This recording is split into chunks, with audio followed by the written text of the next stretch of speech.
Sarah was my older sister. There was 1 year and 11 months between us. I was the youngest of three, so always the baby of the family. She'd gone through a whole range of personal circumstances, including not being able to have her own children.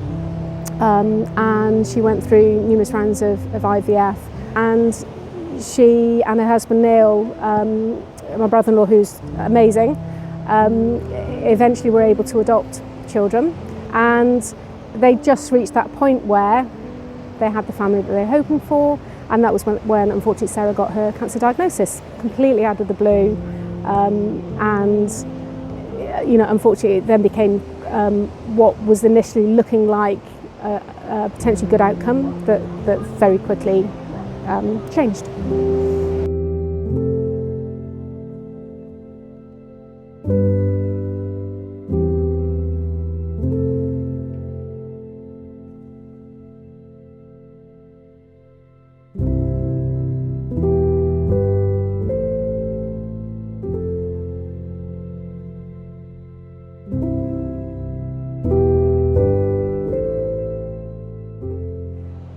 Following on from my sister's death, my sister-in-law unfortunately lost her battle with cancer also.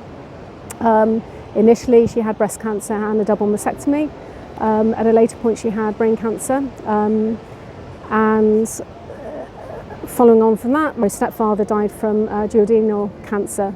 And then literally in the last 2 weeks, we now have discovered that my mum also now has cancer. So we're going through the whole cycle all over again.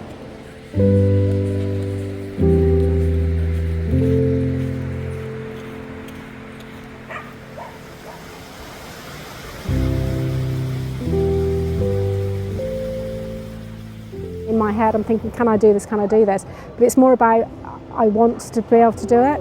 And simple reality is, whatever I experience in that pool is nothing like my family members are going through when they're having cancer treatment. So, whatever I can do, it's a small contribution, but it's something.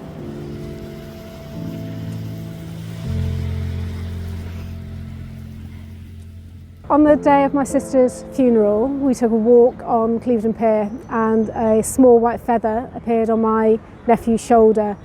Since that day, I've found feathers just at times when I've needed something, and I've just found one in the sea in front of me as I came back in. It's amazing.